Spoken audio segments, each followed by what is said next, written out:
Good evening.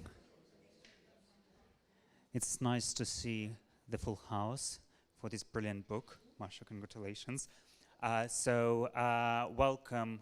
I'm Denis Stolyarov. I'm an assistant curator at Pushkin House, and we are really glad to be collaborating with the Orwell Festival for the second year.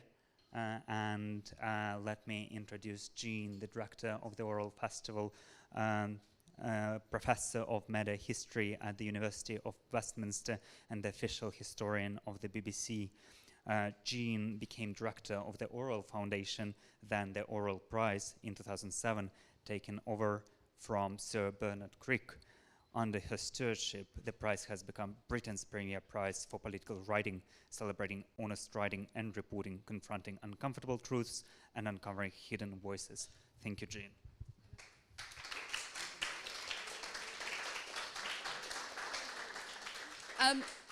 Thank you very much, Dennis, for welcoming the Orwell Festival to what I think is the most powerful room in London at the moment.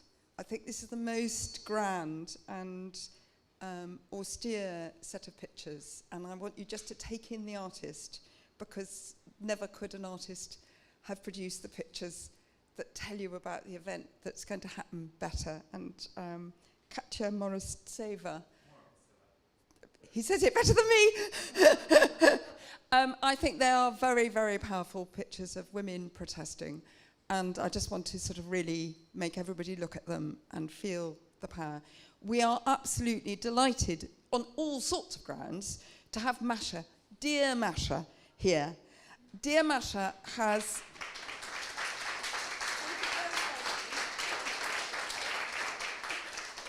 Masha, after a very distinguished career in the BBC Russian service, most of which is here, I think, actually, from its heyday of grand importance, if I may say so, has been the editor of the Orwell Society's journal on Orwell, and a very brilliant one, too, for a number of years. And this book, I think, is the product of kind of a serious vocation to try and explain the interaction between Orwell and what's happened in her own beloved Russia. And we're obviously extremely proud of having Edward Mortimer here, who knows her very well. Oh, God. But my family would forgive me. He's very distinguished. Anything I say now is hopeless, except that I know who I'm talking about, even if I get the wrong name, and my family will attest to this. Whose own work on Russia, both in The Economist, and I've now just heard, actually, way back, actually, in the BBC as well, say you're a long addict of Russia, has been so important. And he's known Masha, I think, for a very long time. And, you know, this is a wonderful place to be talking about what Russia might be and what it has been. So I'm so sorry, but I get my husband's name wrong. Sorry. I'm really sorry.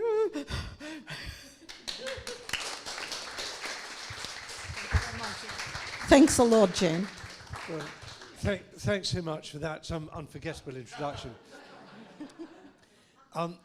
Dear Masha, that is absolutely right. I was at a meeting of Ukrainians, a lot of Ukrainians in town at the moment for the Reconstruction Conference, and I was asked to join them for the evening. I said, I can't, I'm actually at Pushkin House. And they got very angry. There was a very, very long pause, and you could feel the temperature in the room going down. And I said, it's with Masha Karp for her Orwell book.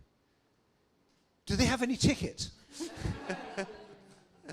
And I thought that just epitomised not only Masha's intellectual authority when it comes to writing about Orwell, but also the moral authority that she brings to this.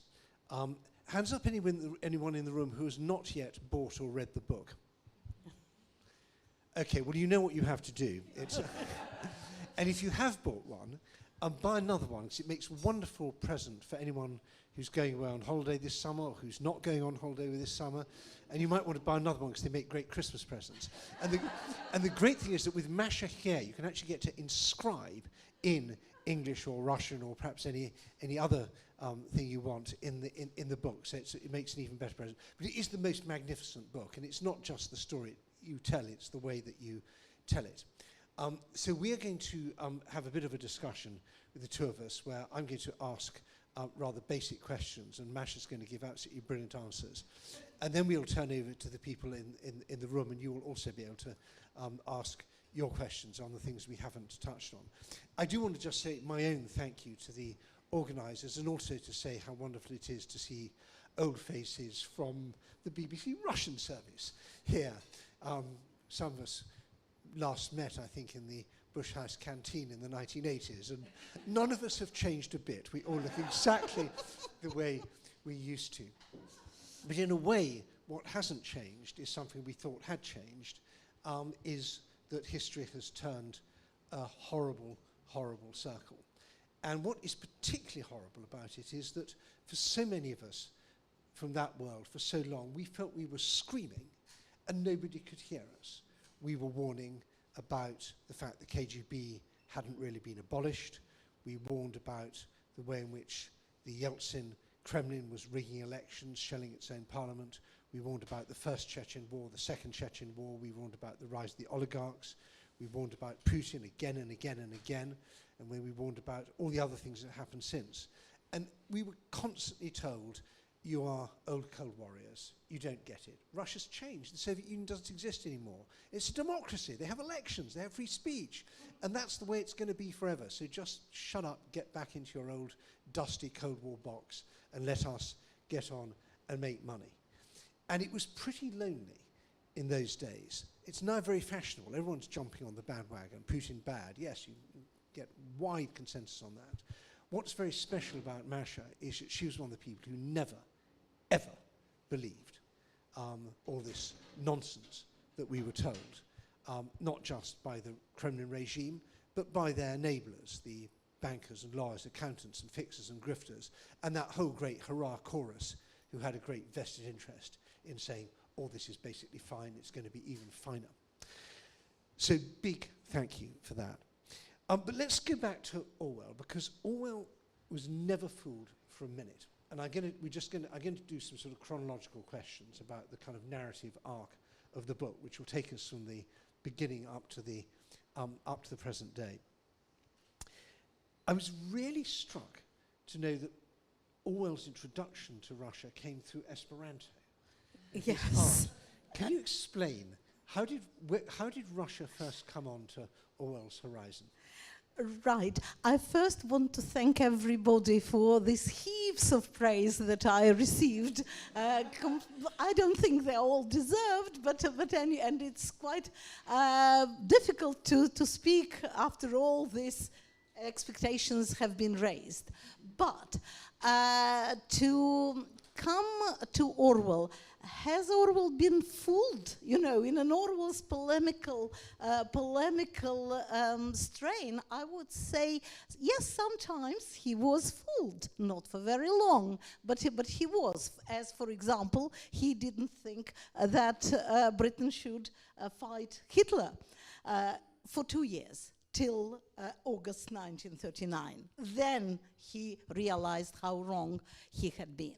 But to come to Esperanto, basically everybody says, and quite correctly, that Orwell's understanding of Russia came in Spain, where he saw how communists behaved, and he realized the danger of it. And that was true, but not fully. This is true, but not fully true, because he had never been, as Edward has said quite correctly, he has never been infatuated with Russia, because when he was 25, he met the partner of his aunt, who was quite a prominent Esperantist, who naively thought that the easy thing to get proletarians of the world unite and have a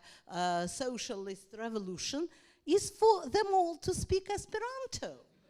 And if you speak Esperanto at home, and if you teach yourself to speak Esperanto, then no bourgeoisie can draw you back into the nationalism of each particular country. Now, Eugenio Lanzi, that was his relatives, one could say, his aunt's partner's name, was bitterly disappointed because not only his dream didn't come true, but the people in the Soviet Union who he worked with, they gradually, although they started with the similar dreams, they gradually had to come into conflict with him, because he supported anarchists, he supported other left movements. He generally thought that people can be free, even when they're fighting for the revolution. This was not the agenda that was dictated to Esperantists in Russia. And he had to split with them. He had to leave his position of the head of the organization he started, that was called SAT, a non-nationalist organization, and he generally left France and died in Mexico. He actually committed a suicide. So it is a very, very sad story, which I tell in the first chapter of my book, and I'm not going to tell all the chapters in such detail. It's just because you asked how Esperanto comes into it. Yeah. And there's a particularly good nuance, which is that Orwell absolutely loved the English language and all its flexibility and subtlety. And he loathed Esperanto, because Esperanto is almost like a computer language. And so I'm exaggerating slightly, but we have good in English. And Orwell noticed in Esperanto that the word for better is plus good, and even better is double plus good.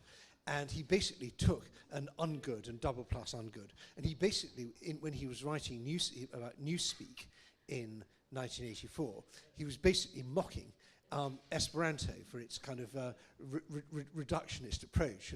And it's one of the great glories of Esperanto, of course, that you only need to learn about 1,000 words, and you can say anything. And it's true, you can say anything, but you can't say it very well. But anyway, let's move on from that, because I think there are obviously three books that are absolutely critical here. It's Homage to Catalonia, 1984, and Animal Farm. Animal Farm first, then 1984. But you make a very interesting point also when you look at The Road to Wigan Pier, that Orwell does not go down the route that many leftists went down in their commentary on the terrible social ills of Britain in the 1930s, of saying capitalism is clearly failing, so socialism must be good. He actually, if you read The Road to Wigan Pier carefully, he's actually making quite a powerful critique of the cost of socialism, at the same time as he's lambasting capitalism. Absolutely, and basically, because for him, as he mentions it in the autobiographical part of The Road to Wigan Pier, he says, I can't ever forget, or I can't ever stop thinking about the expression of the human face and all the social experiments, all the slum clearance that he is writing about. He, on the one hand, he would applaud it. On the other, he was sorry for the people who were led into this clean and brilliant existence like sheep. And he writes about it very powerfully. But what is also very important about The Road to Wigan Pier is that in this book, there is not a single good word about the Soviet Union. Obviously, there's no praise of the Soviet Union in the first part, where he describes all these social ills. But even in the second part, when he discusses socialism, he keeps saying the stupid cult of Russia. Bolsheviks, he calls them half gangsters, half gramophones. And interestingly, this word gramophone, I'm pretty sure that the word comes from the quite well known then Stalin Wells talk, which was published because Herbert Wells, H.B. Wells, I think, H.G. Wells, he interviewed Stalin, and Keynes, when he reacted to it, he said, it reminded me of a conversation with a human being with a gramophone. And gramophone, of course, he meant Stalin, because Stalin repeated the same thing again and again in a mechanical way, and there was absolutely no communication. So Bolsheviks, half gangsters, half gramophones. And you could feel that although he probably didn't know very much about the Soviet Union at that time, although he did, because Lanty told him, his landlady, a friend of Lanty's, told him, he met some British Trotskyists, and they told him, and he felt, I think, maybe on an intuitive level also, that the socialists at that time in Britain, they didn't want to go with the movement of the people. They wanted to tell the people what to do. The Lenin's idea of the party, that was something that he somehow felt intuitively, that how wrong that was. And he expresses this in The Road to Wigan Pier. And the other thing which comes across so clearly is the kind of moral vacuum on the left when it came to criticizing Stalinism and the repression and the purges. And you bring out some really striking examples where grotesque show trials were happening. The Vickers trial, I guess I don't need to remind this audience about the British engineers from Vickers who'd gone out in that sort of rather misguided idea that they could help modernize the Soviet Union, and then were put on trial as saboteurs and wreckers, and many other similar things. And the leading lights of the British left, people like Fenner Brockway, and you've already mentioned the Webbs, were going to sort of not just moral but intellectual contortions to tell themselves that this must be right. And I think you highlight one person who said, this can't be a show trial because the confessions are so detailed. Well, because basically the show trials were based on only on confessions. There was absolutely no proof. And it's interesting that some people, that was what was striking for me, that some people, like Walter Citrin, for example, at the first trial, he even tried to do something. He tried to organize a telegram to Stalin, and of course, demanding that there would be a defense for the accused, for the defendants. Of course, they did not do anything, but it really stung. They criticized Citrin every other day after this telegram. But my favorite story, I've just told it to Jean, is about Harold Lasky, who somehow put up with the first two trials, but when it came to the third, he got so upset that he told his friend, I regret learning Russian. So that was, till the Spanish Civil War, I don't think they dared, the British left, to even think of the horrors that the Soviet Union was inflicting on people. Well, that, you always tell a broadcaster because the segues are so good. That takes us straight into the homage to Catalonia, which I think was one of the I think many people here, not only me, may have had a left-wing youth, and I used to dream if only I'd been around in the 1930s, I too could have been in the international brigades and properly fought fascism, and that would have been just wonderful and romantic and heroic. And for many people on the left are still in that sort of that kind of juvenile prison. But that my mother, when she wasn't busy writing letters to Brezhnev to try and get people out of prison, said you should read Homage to Catalonia, and I did. And it absolutely cured me of any kind of infantile leftism. And anyone who has not read Homage to Catalonia, please go straight now, leave the room, go straight up, go straight up to Waterstone's, buy your copy, and then come back again. Because the blistering contempt which he writes about the sort of Stalinist takeover of the anti-fascist cause, and also his unsparing critique of the anarchists as well, who are the sort of, if anyone here has read 1066, which is the best ever history book about Britain, it says the Cavaliers were romantic and right, and the Roundheads were repulsive and wrong. No, I've got the wrong word. The Cavaliers are the romantic and wrong, and the Cavalier and the Roundheads were repulsive and right. But he really finds that even on the poem side, the supposedly good anarchists, plenty to talk about. And he also has his own brush with the NKVD, and people don't realise the NKVD was there in Barcelona, in Catalonia, trying to impose a kind of Stalinist police state at a time when the Spanish Republic was fighting for its survival. Yes, I mean, the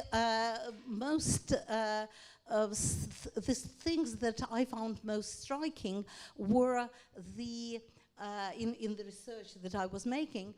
It was the amount of Russians that populated the history, the documents that were related to the conflict. For example, John McGovern, an MP, went to went to Spain already after Orwell left it, and he wrote a pamphlet called Terror in Spain, where he explained that he had a document allowing him to enter prisons where the NKVD prisoners were kept.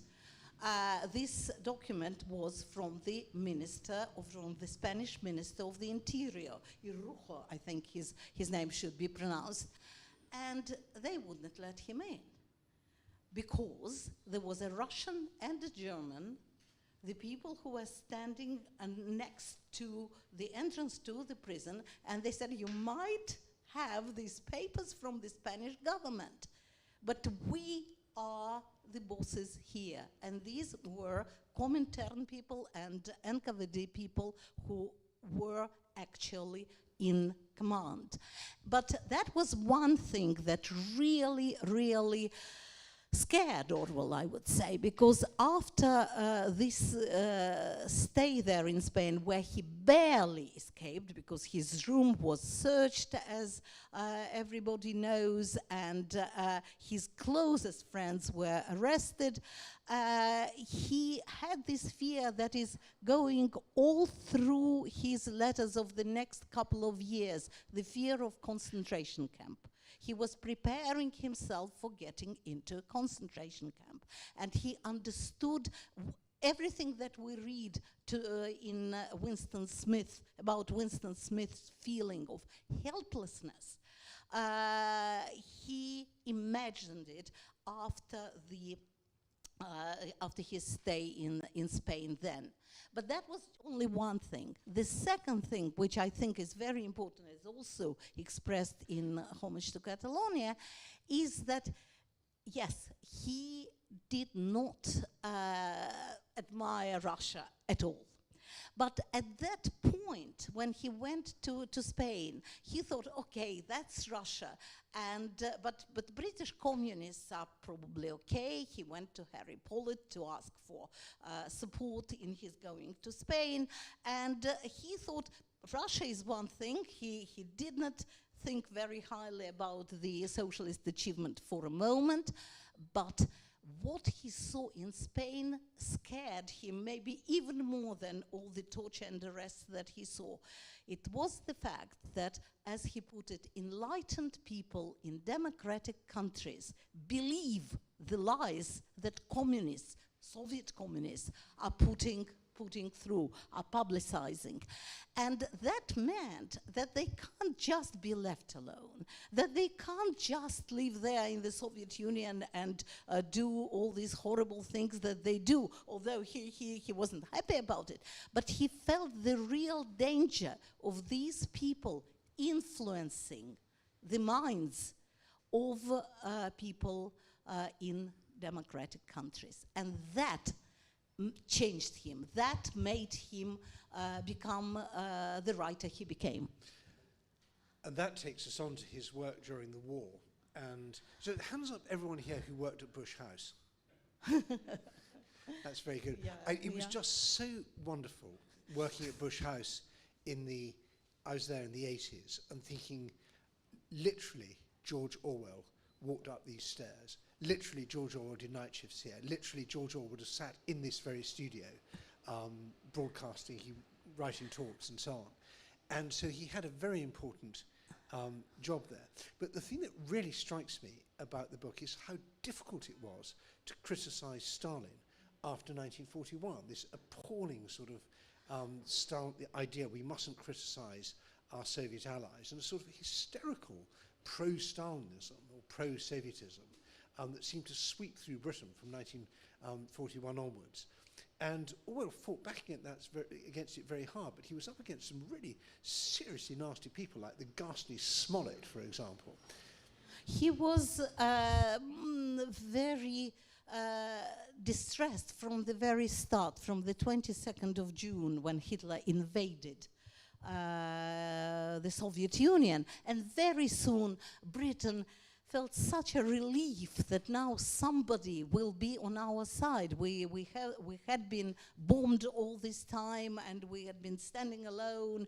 And now this mighty, powerful Soviet Union. And Orwell said, but how much it says about the low moral standards of our days. Tomorrow, Hitler and Mussolini will be on our side and will praise them as much as we now praise this disgusting murderer. So he said it in 1941, but really it came to the point, his antagonism, his conflict with more or less with the rest of the country, it came when he tried to publish Animal Farm. If you want to say a few words about Animal Farm, then we can. I can carry on with this, but I can quickly tell one very quick story.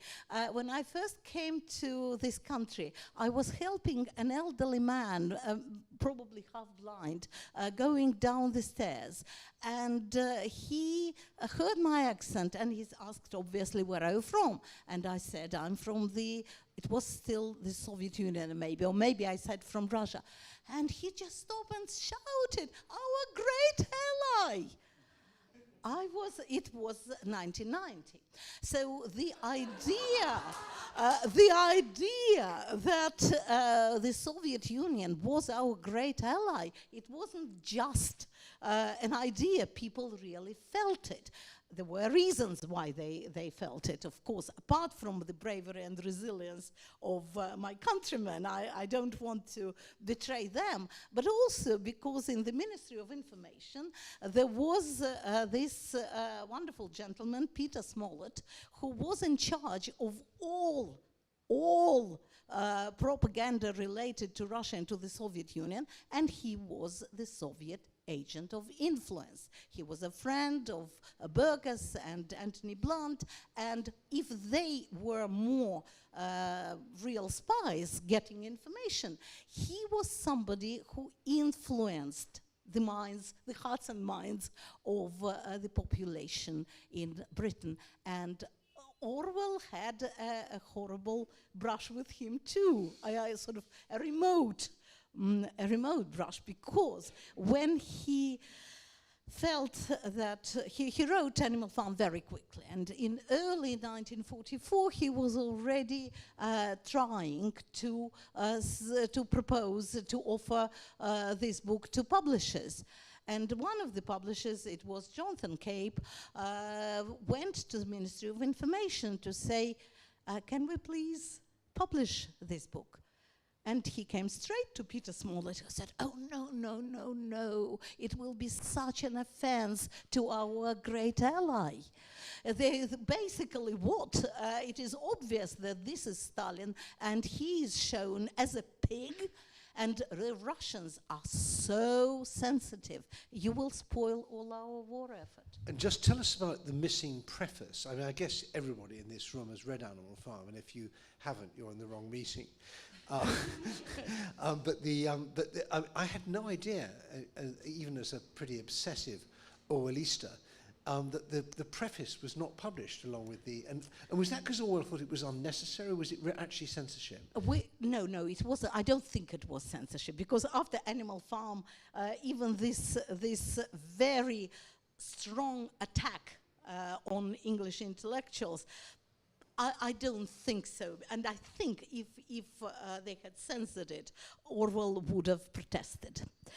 But I think what happened was he wrote this preface called Freedom of the Press, basically saying that the English intelligentsia have disgraced themselves by supporting the lies put out by Russians.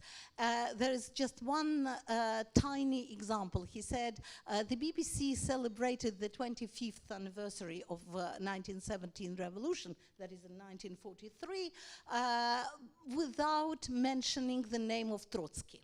He said, in historical terms, Orwell said, it's about the same thing as to talk about the Trafalgar battle, the Battle of Trafalgar, without naming Nelson.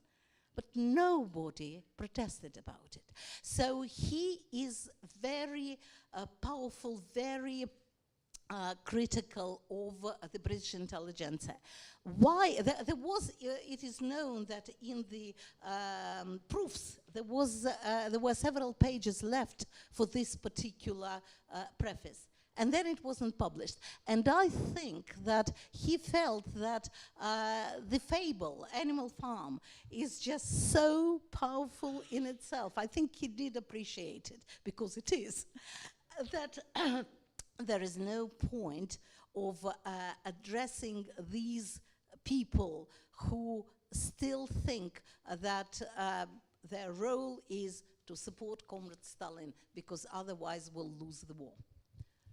And that takes us on to 1984, and of course the title of your book, 2 + 2 = 5, and this, what seems to us a kind of extraordinary, for those of us who lived in the Soviet Union, or behind the Iron Curtain in the days of real totalitarianism, an extraordinarily prescient idea of how it would be to live in this climate of lies, where you almost don't have the words to say things you want to say, and where it's history that's uncertain and that the future is predicted.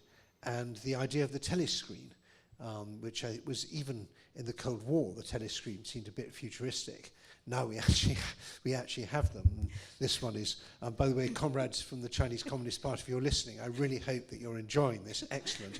And we yearn for the day when 1984 and Animal Farm are read widely on mainland China.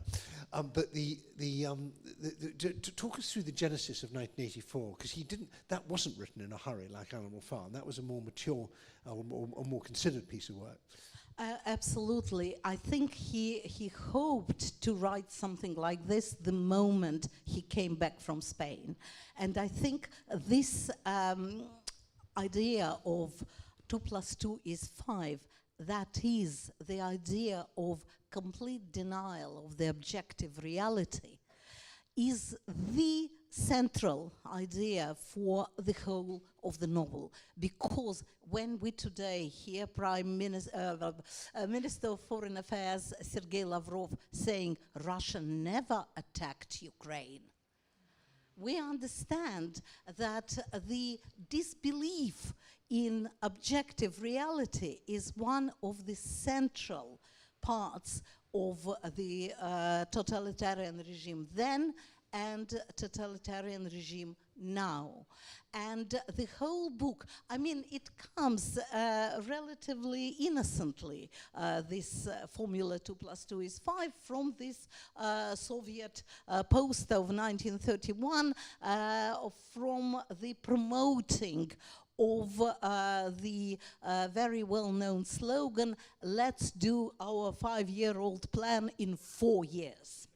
So it's in the actual poster, which is in the book, it says something like arithmetic of economy and planning plus the enthusiasm of workers gives us a 5-year plan in 4 years.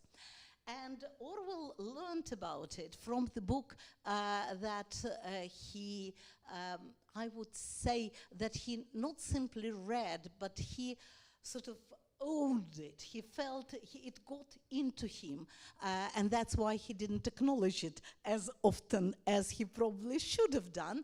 And that was the book of Eugene Lyon's Assignment in Utopia.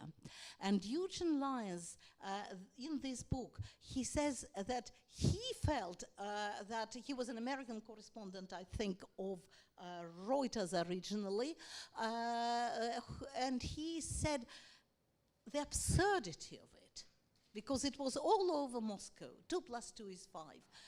And something childish, he says, and something teasing. And Orwell, there's no doubt that it was from that book that Orwell borrowed this formula and made it the center of the conversations of Winston Smith and O'Brien, when O'Brien shows Winston 4 fingers and asks him how many fingers I'm showing to you. And Winston says 4.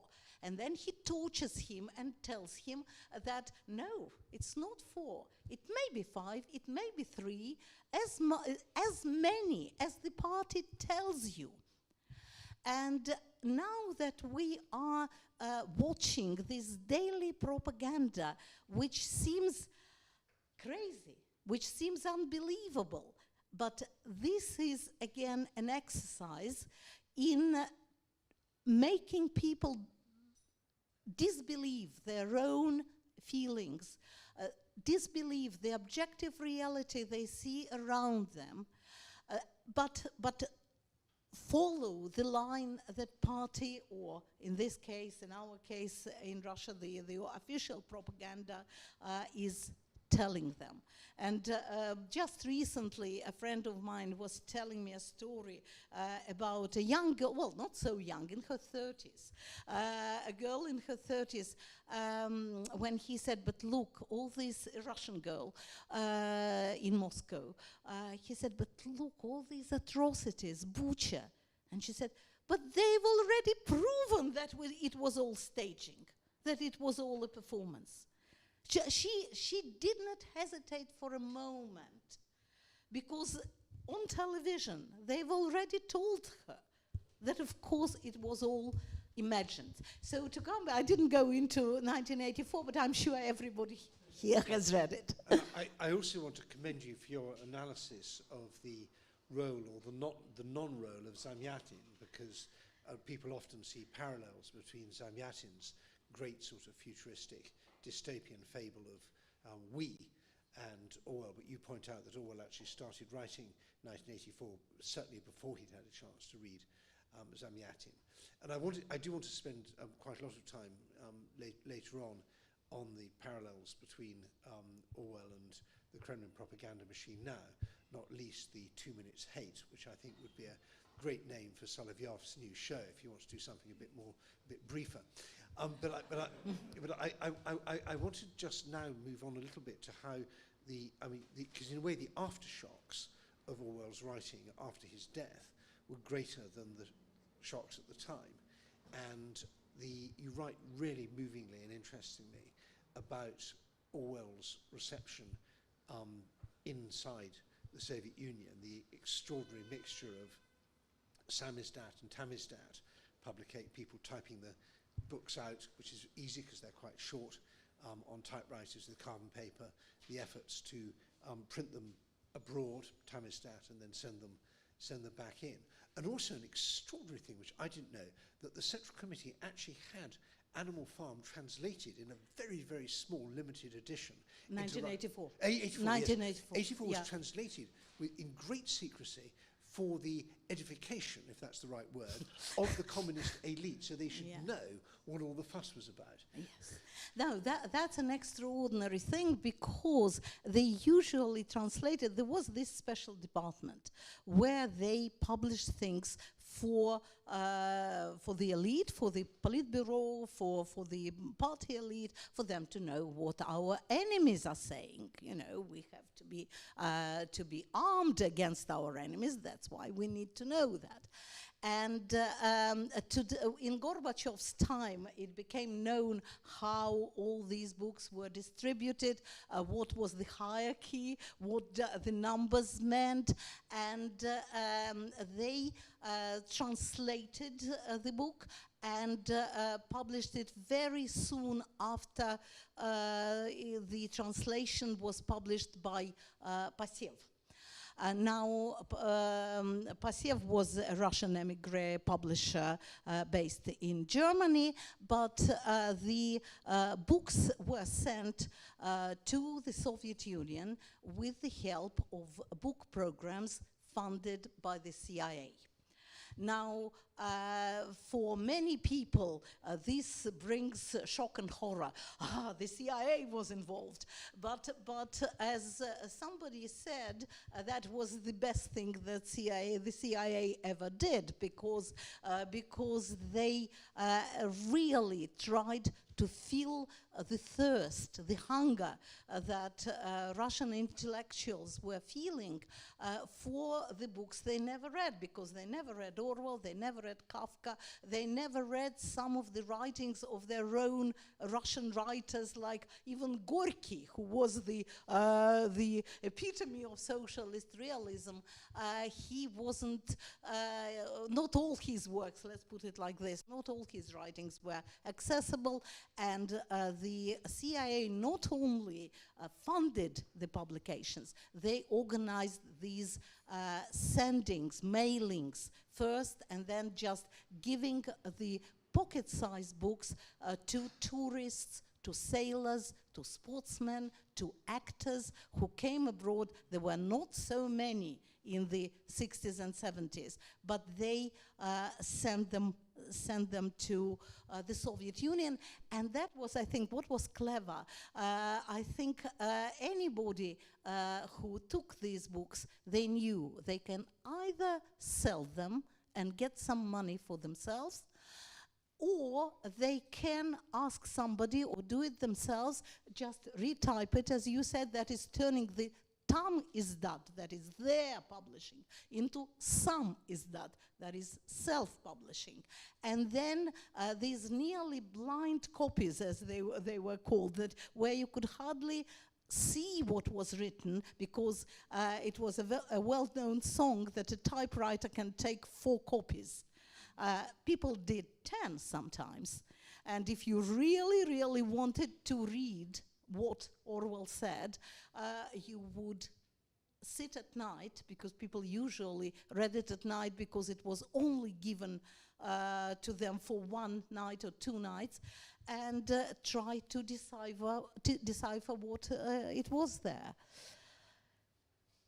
I still remember, as a student behind the Iron Curtain, the feeling of extraordinary sort of humility I felt when I had a particularly sizzling book with me, which I'd smuggled in, which was a copy of Norman Davies's History of Poland, and finding that my Polish friends were going to stay up all night in relays, typing it out. I think they were translating into Polish sort of on the flow, and then typing it out with 6 carbon copies.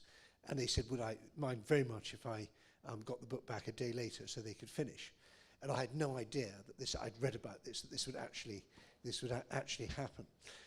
There's some pretty good fruity language in the way that the Soviet propagandists described Orwell, which you have it was sort of the classic Soviet thing of this person is totally irrelevant and of no importance at all, but it's also a hyena and a wild beast, and terribly dangerous. Yeah. And you've got, I'm just trying to find it here. There was a they make a wonderful mistake about where they this is how Anisimov, who's a well-known propagandist, said he was a policeman in Bombay, a bailiff, an agent of the Prüm police in Barcelona, a contributor to yellow journals, a shady character, an out-and-out rogue. These are the most appropriate names for a person like that.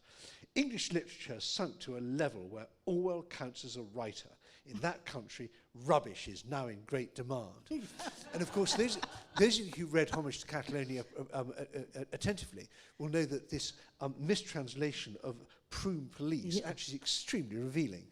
Yeah, well, he had no idea, of course, what it meant. I must say, it was translated by Anthony Wood, a wonderful translator of Pushkin, who I asked to translate this bit to make it really expressive, you know. So Prüm was not. They assumed that because militia in Russian is police, that therefore, if he said and that it was a militia in wartime Catalonia, so therefore it must be a police, and they just added an extra mistaken R, and they obviously had no idea what poem stood for. But anyway, I want to get on now, fast forward to the glorious year of 1988, where I think we both remember very clearly when Animal Farm 1984 actually come out in Russia for the first time. And that's part of that great explosion, possibly the sort of the most exciting, for Russian speakers, the most exciting year, when suddenly things that had been utterly forbidden were permitted. But even then, they didn't want to publish those two books as books. They had to serialize them first in small circulation journals. And the journals not published in Moscow or Petersburg, but somewhere, you know, at the outskirts of the empire. It was Radnik that was, I think, in Latvia, published in Latvia, and there was that was for Animal Farm, and the Kodry, a Moldavian magazine that published 1984, because they did not yet know whether it would turn back, and they didn't want to feel responsible. Little did they know that it will turn back, but 30 years later, just 30 years. I think we should say a few words about what's going on now. Yes, so now I think we've now laid the foundation, and the wheel has turned full circle, and it's, I don't know which is more appropriate to what's going on at the moment. Maybe they both are, but the Animal Farm and 1984 have never been more relevant. I think even in the Soviet era, there was some differences, and the sort of totalitarianism without an ideology, in a way, is even more sinister than totalitarianism with an ideology, I think, and in that sort of ghastly Soviet way, that sort of the philosophical edifice of dialectical materialism and Marxism-Leninism, although it was all wrong and horrible and based on lies and mass murder, you could sort of argue with it. And you could have a sort of detailed philosophical discussion with a Soviet historian or Soviet propagandist based on some kind of shared intellectual heritage. And you can't do that with Putin. It manages to be even more rotten than the Soviet Union. Yes, I mean, yes and no. Orwell would have loved this answer because he always wanted to have to bring together two different points of view. But first of all, the ideology. I personally think that they do have an ideology, and that this is an ideology of imperialism, of this Russian imperialist grasp, and Russia's feeling that it has a right to all these people. Who are Ukrainians? You know, this it is why it is so horribly offensive. Not just this brutal and senseless destruction of people's lives and their livelihoods and everything, but I think the worst insult is that they are saying, you don't exist as a nation. You are just Russians who think of something, who think too much of yourself. You think you are separate. No, you are not. You are like us, and we'll make you like us. And this is part of the ideology, I would say. But there was something else you said I wanted to react to, but I forgot now. So I just want to make a quick point about Orwell has a very profound, those of us who've read Burmese Days will have no hesitation in seeing him as a profound critic of imperialism. But imperialism isn't really a thing in his critique of the Soviet Union. He doesn't really see the Soviet Union as an imperialist. An imperialist power. No, you're absolutely right. He didn't know about that. But I mean, if we're talking about today's Russia, of course, I think this ideology is there, and the ideas of Russia's, the uniqueness of Russian way, Russia's singularity, just a completely different country from all the others. But I remembered now what I wanted to say. It is, of course, not just the greatest books that you mentioned, but also Orwell's essays. And for example, it is in The Prevention of Literature, one of the best essays ever, I think, where he says that some people think that lying for totalitarianists is something like a military ruse, I think he says, or military deception.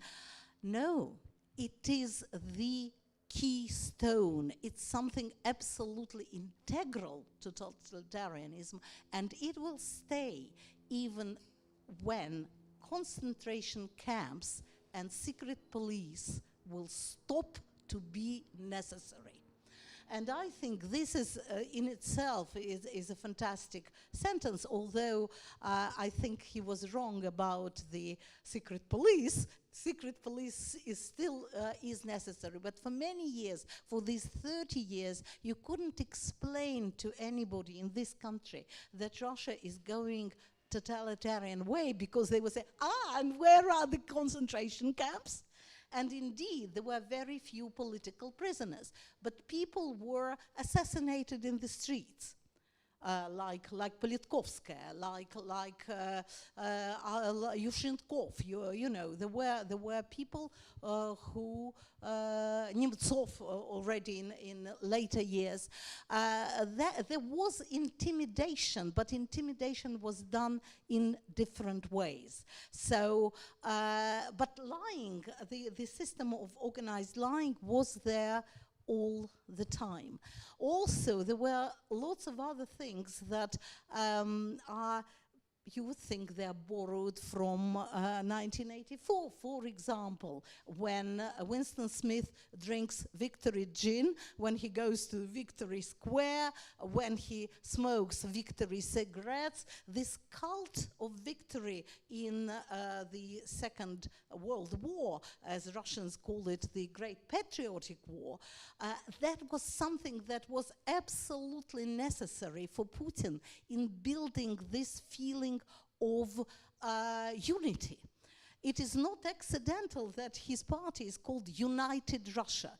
In a democratic country, you would have people representing different views, and yes, some views are, have a majority, some views don't, but we know that everybody has their own views, and there's nothing dreadful about it. In a totalitarian country, and in Russia it has been always very strong, there is this idea of unity. And what unites us? We are united by our glorious past. And what is our glorious past? Our glorious past is the victory in the Great Patriotic War. We showed to everybody how strong our Russian soldiers can be, how we can save the world. And with every year, even when I was growing up there, it felt very, very false. what they were saying about the war. But what they came to in the recent years under Putin, with all these slogans like "Thank you for the victory, granddad." In Russian it rhymes. "Спасибо деду за победу." You know, and these horrible orange and black ribbons that were signs of some order in the Tsarist times. And the Besmefny Polk as well. And the Immortal Regiment. And the Immortal Regiment. But the people sincerely tied up these ribbons to ladies' handbags, to children's babies' prams, because somehow it is a symbol of us, of our great Russia, of our great united country. And this just comes straight out of 1984. We could go on. We could. All night, but we have to let other people kick the ball as well. So we need to use the microphones because this is being live streamed, and only through the microphones will people be able to. Or what I can also do, if you just want to shout your question, I can repeat it. Do we have a third microphone, Denise? Okay. So Masha and I will share a microphone. Yeah. Okay. So we'd like to ask a question. Massive questions go. I know most people here, but not everyone, and not everybody knows everybody. So even if you think everyone knows who you are, please introduce yourself. Alex the back. Sorry. This chap, the young gentleman here. Hi. Yeah, thank you very much for an interesting talk. I just wanted to first argue that maybe there is one potent difference, certainly between Stalinist Russia and Putin's Russia, was the universality of terror during Stalin's reign, the fact that anyone could be rounded up. And so certainly his regime was much more lethal than now. Of course, there is the mass conscription that's causing many millions of young men to die in today's Putin's Russia, but certainly in that sense, Stalin's Russia was arguably with a more ideological bent that killed more of its citizens than Putin's Russia. But also, what's the state of future Russia with Putin effectively grounding not only this kind of imperialist ideology, but fundamentally nationalist ideology when Russia itself is, of course, a multi-ethnic state? Can Russia survive in its current ideology, or will it fundamentally break apart? Right, I can briefly answer both, but then you will obviously say something else maybe. The first thing about the ideology and people being arrested for the ideology, for a different ideology, non-state ideology. The war, I think, brought it, I mean, all the Putin's years, all these over 20 years, it was there, it was lurking. But the war, which started in February 2022, brought everything to the focus. And if you see somebody, if you see a person reading on their mobile phone something against the war, and you are standing one step above them, you feel you can denounce them to the police because this is not the right point of view. And this happened, and the man was fined. Or there was a couple that were discussing the war in the restaurant, and they both were charged. So, I mean, I think it is ideology, because ideology is the right idea that all the right people share and only traitors do not share. I would put it like this. And the second thing, the future Russia, the survival of Russia is a great, great question today. And we can only hope, and if I could pray, I would have prayed for that. But we don't know whether Russia will manage to survive. I think there's not a kind of Olympics where you can say Stalin got gold and Putin only got silver. Each era of horror is different in a different way. And clearly we don't have anything like the purges of the 30s or the camps, the troika, the absolute instant summary justice. Well, I hope not. That sounds a bit ominous. But I think that and I agree with Masha that we do have thought crime, and thought crime is both Orwellian and Stalinist, and we're moving into an era of denunciations. That idea that you get on by denouncing people. So the trajectory is very sinister. My guess, and I think I agree with Masha, is I don't think the system is strong enough to sustain full kind of North Korean Stalinist-style totalitarianism. And if they try to go down that road, it may be the system breaks. That's not necessarily a good thing. And one of the big worries I have is that whereas people in the countries next to Russia spend an awful lot of time thinking about what a post-Putin, post-war Russia is going to be like and see many different worrying options. As you go further west, this seems to be something that isn't even on our agenda. Let's go to William Horsley. I'm going to work my way this way across the room, so if you want to ask a question, do stick your hand up. William Horsley, former BBC reporter. Starting with what Ed said at the beginning about the blindness of people in the West, not just politicians in the West, particularly in the last, say, 10 years, with Georgia and since. What are the factors, do you think? And also consider, for example, Russia's helplessness at the end of the 90s. What are the factors that allowed that frame of mind in Western countries to go from seeing the liberation of Eastern Europe and indeed the breakup of the Soviet Union as a great triumph for liberty and for the Western ideas to this self-deception that Ed described, which I won't elaborate on it, but I think you know what I mean. What are the factors? Is it the media? Is it, was it actually a sense of the grandeur of Russia being felt in the West, the same as the people in the Second World War felt that Russia is an ally? Is that still lingering? Yeah. Thank you, William. My feeling is that for a lot of people, the opening up of the Soviet Union was an opportunity to enrich themselves. I mean, I'm not talking about everybody, of course, but I talked to all sorts of investors who were just beside themselves with joy that they could get their foot in and they can earn money. William Browder, the bravest person now who has been fighting fearlessly for the introduction of Magnitsky Law. For the first years when he was in Russia, he was happy to earn money there, and he was one of the people who supported the arrest of Khodorkovsky because he thought Khodorkovsky wasn't honest enough. Now, in 2 years' time, Khodorkovsky was arrested in 2003.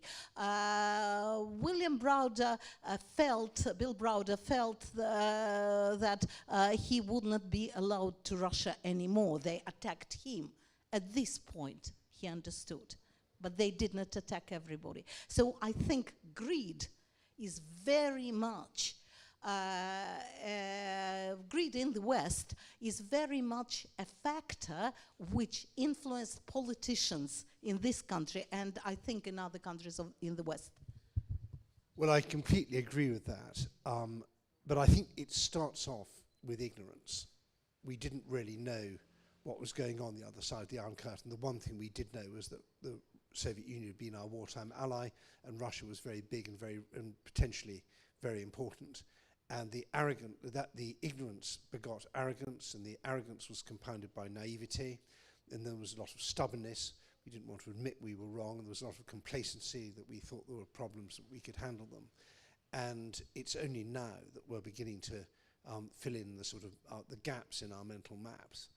There was a kind of profound Western Orientalism where we patronized and infantilized the Russians. We were very unwilling to think that it could be a threat. We absolutely ignored the warnings that were given to us by very serious people like Lennart Meri. And if anyone here has not read Lennart Meri's speech from 1994, given in Germany. Please go home and read it now. I mean, not go home right now, but when you go home, go and read it. Because he warned, this was a speech in Germany, where he said, watch out, Russia's going in the wrong direction, it's imperialistic, it's repressive. This was in the high Yeltsin era. And amusingly, he gave it at a big dinner in Hamburg. The Russian delegation got up and walked out, slamming the door. And guess who the leader of the Russian delegation was?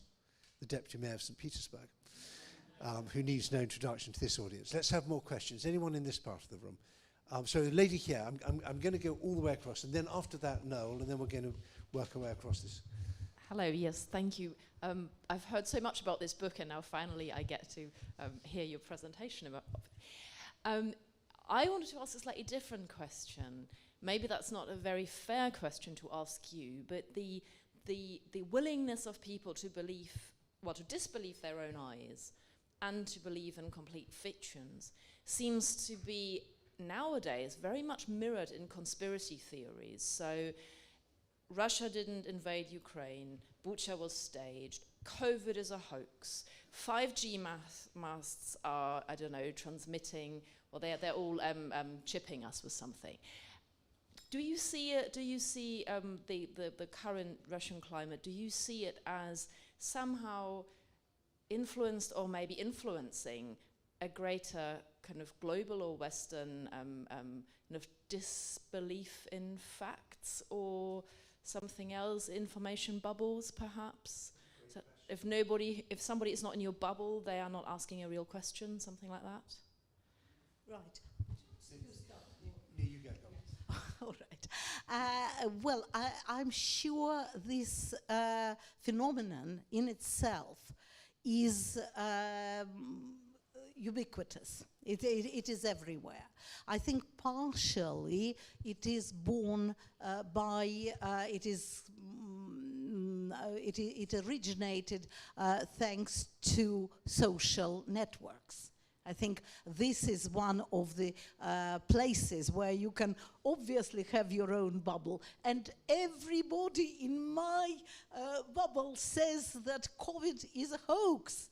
So I won't even allow anybody who thinks that COVID is real to be my friend. I'll ban them immediately. So that's probably one reason. But it has nothing to do in scale, Josie, I don't think. I think the phenomenon, yes, it might be the same phenomenon. But in Russia, there are additional things to add to it. The first thing is that people have been taught for many years, and even these 30 years of the relevant freedom, of course with the freedom receding all these years, they were taught that people above, they are not fools, are they? They would not do this stupid thing.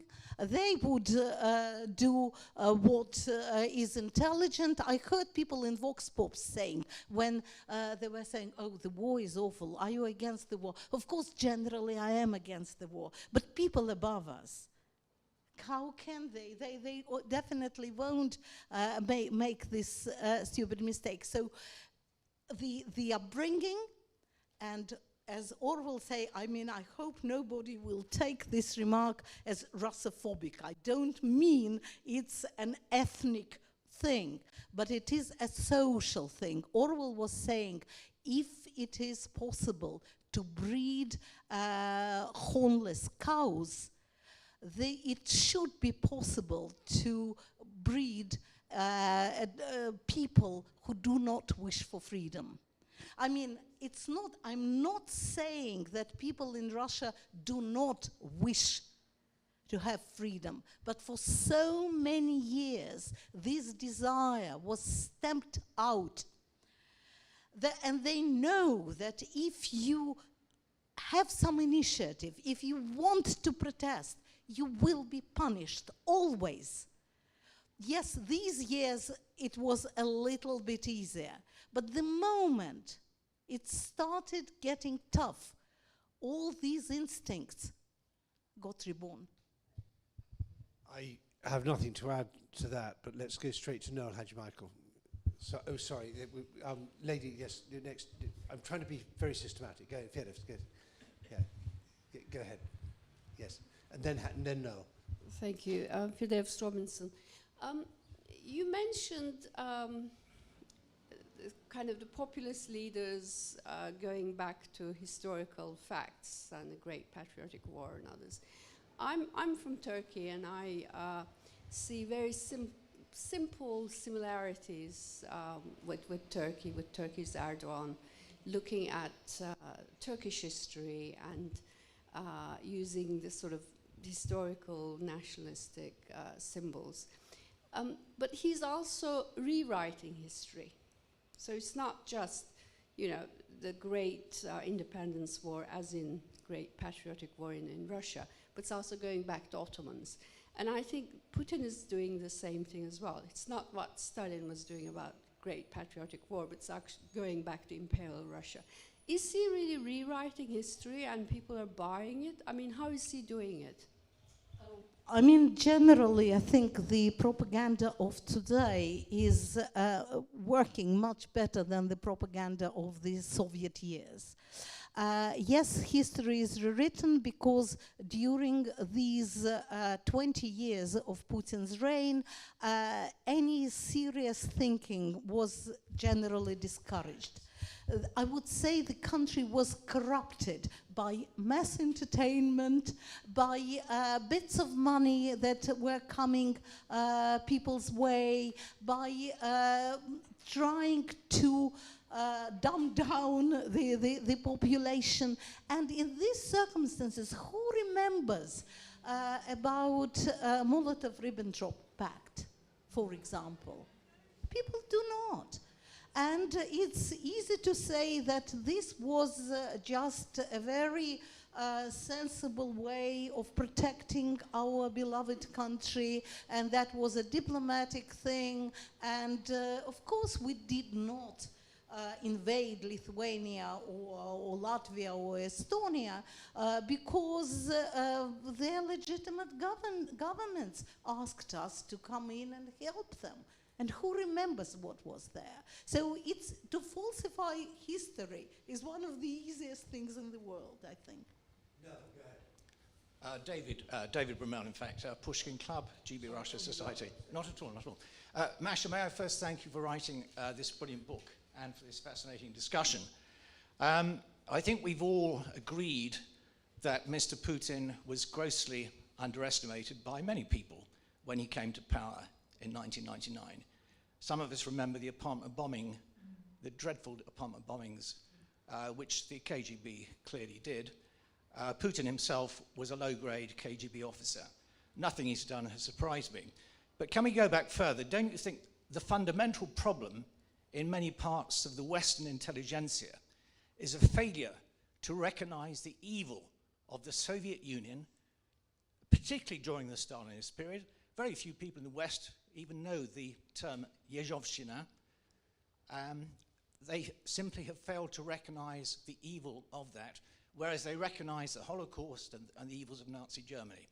I remember Vladimir Bukovsky once said, it will be amazing if the Prime Minister or the President of Germany dressed up in the same SS uniform as Heinrich Himmler. Putin himself is proud to be in the best traditions of the NKVD. What is it that the Western intelligentsia don't get? Well, they do not get NKVD, definitely, and the KGB. You are absolutely right, David. But I think it's probably even worse than the people in Russia could not ever come to terms with what happened in their own country. But in the West, I think there was what Edward was talking about at the beginning. There was this bit of euphoria. We've overcome it. We won the Cold War. We are now in a different era. Now there is a capitalist democracy in Russia. What's the difference? I mean, people were saying, and I know people among my own acquaintances living in this country were saying, but Russia there's no ideology divide anymore. It was capitalism and communism. But now Russia is about the same as we are, as other democratic countries. No, it wasn't. And for me, it was the worst part of it was not so much ignoring the reality of Stalin's times, but ignoring the reality of Yeltsin and Putin's time, because the West liked this feeling of security, safety. We shouldn't be afraid of them anymore. They are like us. Of course they do have their regional differences from us, but there's nothing dreadful. We don't need to arm ourselves. We can just carry on. And this feeling of relief, I think, on the part of the West, I think that was one of the things that led us all to Russia going into nuclear blackmailing. If you think of Orwell, who was so well, and people then in 1950 or at the very end of 1940s, what they were thinking of the nuclear possibility of nuclear war, and then to think that 80 years later or 70 years later, somebody dares to tell the West, if you misbehave, you know what will happen. You haven't ever seen it again. And the West is more or less swallowing it. And this came, I think, because, as Edward wrote in his book, The New Cold War, which was published in 2008, it was because the West did not cherish, didn't value their values. And they could not see the difference. They thought, well, everything is okay, everybody is like us, the end of history, all this conversation. I think there's a kind of paradox about the Cold War, which is, on the one hand, the existential threat that we faced from the East acted as a kind of stiffener, and it forced us to, for example, not to think that nobody said only money matters. We knew that something, if the Soviet Union had tried to buy its way into the British media, we might have done something, which I cannot talk about in detail because I don't want Baron Lebedev of Siberia to sue me. But we the post-1991, we sort of opened the floodgates and thought that money's the only thing that matters. And of course, if you think that, then you're defenseless when people attack using money. But we also were let off the hook in 1991 because we'd won, as we saw it, about all the mistakes we'd made. And so it's quite shocking to think that it wasn't until the mid-70s that we got a Katyn memorial in London, because the Foreign Office thought that would be bad for what they called Anglo-Soviet relations. It wasn't until Count Tolstoy wrote his book, The Last Secret, that we realized what the despicable things we'd done with the Cossacks in 1945. So there's a lot of kind of baggage from the things we got wrong in the Cold War that we kind of thought, oh, we've won now, so we won't talk about that. And I think the third thing, which I might say, is that we thought three things had happened in 1991. We thought the planned economy collapsed, and yes, it did. Boy, I remember it. I was living there when it was collapsing. You couldn't buy matches. We thought that the Communist Party of the Soviet Union's political monopoly had collapsed, and yes, it did. It blew apart, and there's nothing. The communists are a sideshow now. But the third thing, which we thought had happened, which didn't happen, was that the idea of the Russian Empire, or Soviet Empire, blown apart. It had a tremendous setback, but we just skated over that. And as Timothy Garton Ash said, empires don't just vanish. Let's have some more questions, and we're moving across this side of the room. Start with the gentleman at the front, and then the gentleman in the one row from the back has been incredibly patient. I know your hand went up, actually. To pick up on the nuclear question, and possibly the idea of somewhere where Orwell was wrong in his essay, You and the Atom Bomb, he talks about, or he predicts something like the establishment of something resembling the great slave empires of history. In other words, the idea that there'll be a handful of great powers and they will be able to enforce their will on subject peoples using the threat of nuclear weapons. So why hasn't this worked in Ukraine? Well, I think he did mention, if I understand you correctly, I think he did mention that there would be this tension that did exist, and it did exist. The fact that some countries in the third world, as they were called, they were siding either with America or with the Soviet Union also was a fact. He couldn't predict more details, I would think, if this is what you're asking about. I'm not 100% sure, but this did happen. He wasn't really wrong, was he? Yeah. So my name is Jeff Wasserstrom. I'm a China historian, and I've been loving this conversation, but I do have to point out one factual error. You can buy 1984 in Chinese translation, at least you could a few years ago when I was last there, in any Beijing bookstore and Animal Farm. There are whole sections of them. And it's actually part of a misunderstanding, I think, about China, that the Chinese Communist Party, with embracing consumerism, with opening up in certain very controlled ways, has changed things. And so some people see it as a guide to what they're living under and say, how can this be published? But others think this is not like us. This is not a joyless society. And they actually, in some ways, arguably, Brave New World might be a more subversive subversive book. But I wondered about that because in your book, you have some lovely things about how passing mentions of Aldous Huxley and Orwell both being seen as really pernicious writers.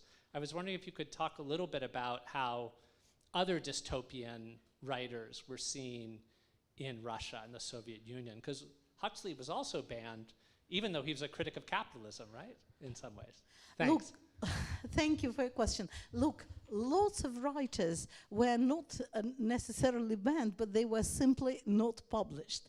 I wanted to publish a translation of Virginia Woolf. It was impossible. She was a modernist. You see, we only, Orwell writes somewhere that the authorities in totalitarian regimes, they do not only ban you or forbid you to do this or that, or they do not only impose censorship, but they tell you what to think. And Virginia Woolf, as well as Huxley or Orwell, were not good for the Soviet power because they would not tell you the right thing, you see. So yes, no dystopias. I think we had, I think Ray Bradbury, I think, was published. That's true with Mao. Mao's era. Yeah, but today, with all this absurdity, when the war is not allowed to be called war, 1984, Animal Farm, Burmese Days, essays, they are all being sold in Russia. You know, they don't see books as dangerous today. Books, they publish, I don't know, 1,000 copies. My Russian biography of Orwell, I can tell you, it was this big, and I really tried to explain many, many things in it. The print run was 800 copies, and the price was so exorbitant that people still could not buy it. You know, some people did, but so they found different ways apart from banning. Thank you for the correction. I didn't mean to imply that Orwell's works were banned in China. I just was urging the comrades who are listening in on this to make sure they're very widely read and that people draw the appropriate conclusions. The lady just there with the blue stripy shirt. Thanks. Masha, thank you for your illuminating talk. I wanted to ask you about dystopia and Zamyatin. Why do you think Orwell didn't like Zamyatin very much? I read a criticism where he didn't like it very much. You know what? He said one thing that was really bizarre. He did like it and he tried to publish it. which some people like Isaac Deutscher were saying, oh, he's a plagiarist, he's just stealing Zamyatin. But this is very easily denied by the fact that Orwell went high and low trying to promote Zamyatin and to have him published in Britain.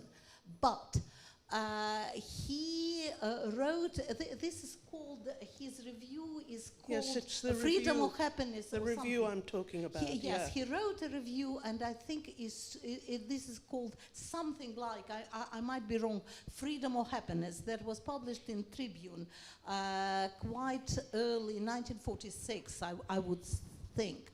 And he says, of course, that it is a political book, and he praises it. But then he says, but I can't imagine that Zamyatin writing in 21, in fact, it was wrong. They thought at that time that he wrote it in 1921. In reality, he wrote it even earlier, Zamyatin, in 1919 or 1920. And Orwell said, but he could not have known about all these features of totalitarianism. And in the next issue of Tribune, Gleb Struve, a Russian emigre, replied to him, saying he could not know, but he was a genius because he saw in these features that were already appearing, he saw that this was coming. But it's not that Orwell says, no, I don't like Zamyatin. I don't think he ever says that. Can I ask another question? Seeing we're talking about two geniuses here, Yeah. how do the Russians respond to that? Do they compare the two? Because they're both very good characterizations of Russian society. Of course they compare them. I can't tell you about all the Russians, but I can tell you about myself. I just think that Zamyatin's style, it's modernist style. It's something like Gleb Struve quotes, I think he quotes Mirsky in his chapter on Zamyatin, that Zamyatin is like a cubist painter. It's all not distorted, but disjointed, while Orwell's narrative in 1984 is so straightforward that it can't help affecting you immediately. So I'm for Orwell. Yeah. We have lots more questions. Teresa Chaffhouse at the back. I wondered if you, Masha, or any of the people from the Orwell Society have ever found any evidence to suggest that the model for Mr. Farmer Jones in Animal Farm was Gareth Jones, who exposed the famine in Ukraine. Agnieszka Holland in her film suggests it, and I wonder. No. I mean, there are so many incongruities in Agnieszka Holland's film. It's not a bad film, but I can say that Teresa's own film, where she was a producer, that was called Mr. Jones, Stalin and Hitler, wasn't it? Of course, gives a much more realistic picture of Gareth Jones. But this feature film by Agnieszka Holland, Mr. Jones, is with this idea that it can have something to do with Mr. Jones, the character in Animal Farm. I find it pretty ridiculous. But that was a convenient way for the film creators, for the filmmakers, to bring in Animal Farm and Orwell and the famine in Ukraine. It was just artistic license. I don't think there's any reason to believe that. Yes, super. Let's move to the gentleman in the pink shirt there, and then that's great. I think we've sort of touched on it earlier, but what I'm trying to understand in the current situation with Russia and Ukraine is why some, if you're being kind, you call them sort of left-wing intellectuals, but they're probably just the crank left, still sort of support Putin when it's not the Soviet Union anymore, it's kind of like a Slavic petro-state. with a kind of nationalist ideology and, is kind of committed to committing genocide in Ukraine. Well, I think Masha touches brilliantly on this in her discussion of Orwell's treatment of anti-Americanism. And Orwell is a very sharp critic of the United States in many ways, but he also is aware of the moral dimensions of comparisons. And I'll ask Masha in a moment to talk about Orwell and anti-Americanism, but I think that one of the besetting sins of the Western left is that it finds anti-Americanism such a politically comfortable and morally satisfying position that they don't think about the consequences. And so this "what about Iraq" becomes the standard response to any criticism of what Putin's doing in Ukraine. I'd also say that anti-Americanism is a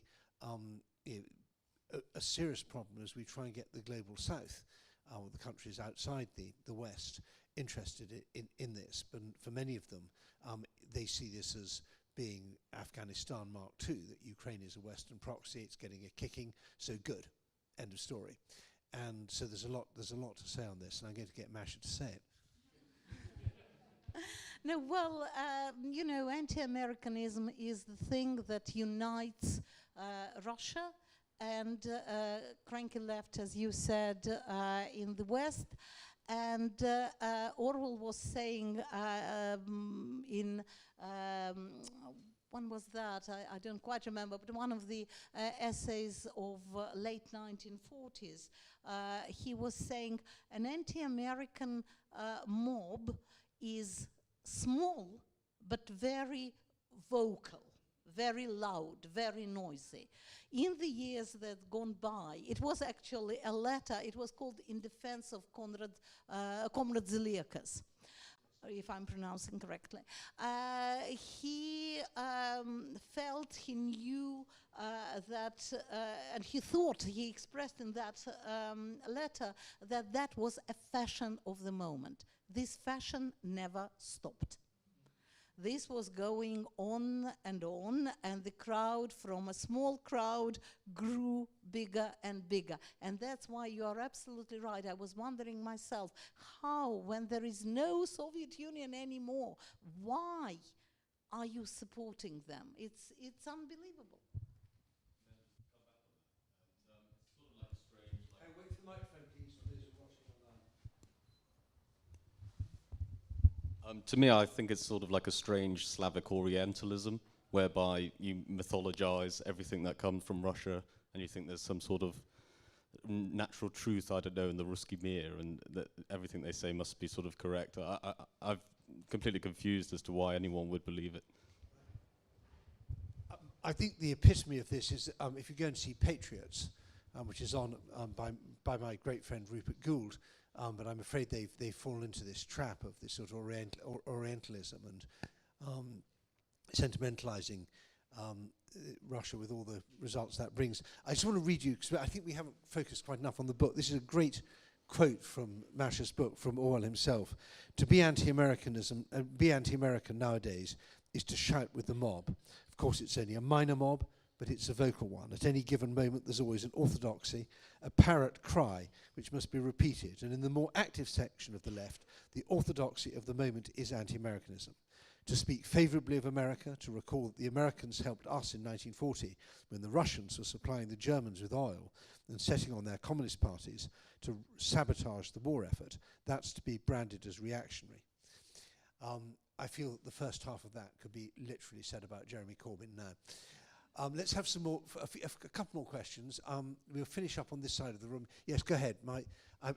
Yes, our host. No, I mean, there was a moment when Aung San Suu Kyi looked like a good thing, when the Orwell Foundation, I was very new to it, and you could buy Burmese Days in Burma, but you couldn't buy in 1984. So I launched a fund, and we took, with Penguin, we took 2,000 copies of 1984 to Burma, which does look ridiculous, really. I was going to ask you something completely separate. I've just finished a Foreign Office course which had Indians, Pakistanis, Sri Lankans, Bangladeshis, and an Afghan on it. And I did a similar one just after the... I've just finished a Foreign Office course which had Indians, Pakistanis, Sri Lankans, Bangladeshis, and an Afghan on it, and there was one just after the invasion last year. And I have to tell you that one thing ubiquitously unites Indian, Pakistanis, Sri Lankans, Bangladeshis, and an Afghan is hostility to the war, being on the side of Russia. Absolutely unhesitating, and there are long strategic reasons why India, but it was very, very noticeable. There are very effective mis- and disinformation campaigns that have been run. Look at Carl Miller's research. But I have to say that the mood in this room is not the mood I was battling for several months last year and several months this year. And it's a different perspective, and the arguments are very, very different. Is this anti-Americanism, Jin, do you think, or not? I think it's more complicated, actually. I think it is anti-Americanism. I think it's stoked by, there are strategic interests. I mean, the Chinese all feel very happy that Russia is now second rate. They're winning. So there's a huge feeling that China has got through. Is that right, Jeff? Yeah. There's a real pleasure in that. I think it's more complicated. I think we haven't done the right work about values. Actually, I don't think we've done the right work. There's also this idea that very well put, that when Europe has a problem, it's the world's problem, but when the rest of the world has a problem, it's not Europe's problem. And there was a marvellous off-the-record comment at the Lennart Meri conference, where one of the African delegates, who was extremely supportive, actually very pro-Ukraine, but he said, when we look at this, we think it's just one lot of Europeans killing another lot of Europeans. They've been doing it for centuries, and they'll continue to do it for centuries, and it's really not our business. Thus, very neatly parodying and paraphrasing what many Europeans say when there's a war going on in Africa. Let's have a couple more questions, then we're going to get to the end. The hand up at the back, who I can't see who it belongs to, but go ahead. Thank you very much, Masha. I just want to say it was a fantastic read. Every line was pregnant with detail and meaning, and it was really well written as well, so it was a pleasure to read. I just wanted to come back on the last couple of comments regarding why is it that we see this. And I think it's the remnants of campism, which is the Soviet Union may have gone, but our enemy's enemy is still around. So on the left, with Stalinists, you mentioned Corbyn, and you look at people who are hugely influential, editors of The Guardian, who went on to become his campaign manager, but are overt Stalinists, without shame. And we have that on the left. It's a kind of the campist view that Russia is the enemy of the greater enemy, and that's the US. And you have that tied up with third worldism. So third worldism is essentially the same kind of conception you have India, Bangladesh, Pakistan, is that actually the West has been terrible to us historically. South Africa, the West has been the one that supported apartheid. Communist Russia were the people that supported us against the West. And it's that kind of very simplistic narrative that says, ergo, these are the people that are deep down on our side. And it's touched with the reactionary kind of right-wing perspective that's going around now, which is where you have this paleo-conservatism that's on the rise. That it is kind of, this is where we care about America. Everything else is just our interests.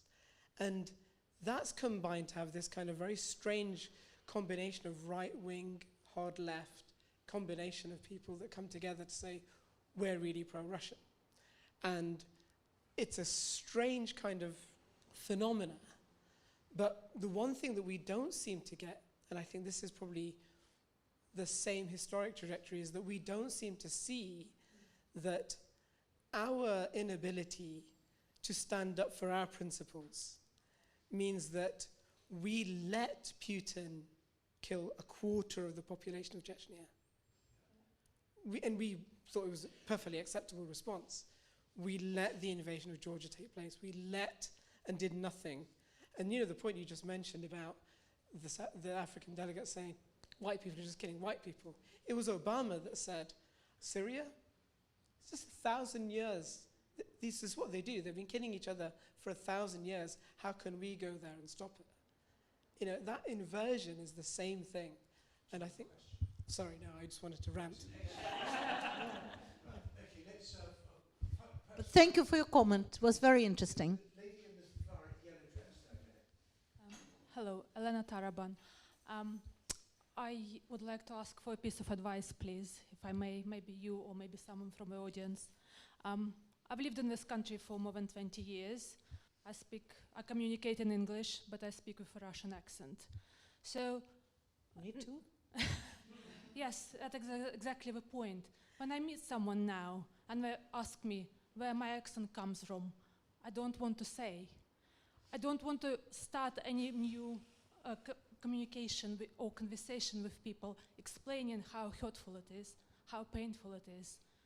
My identity has been stolen. What do I say to people?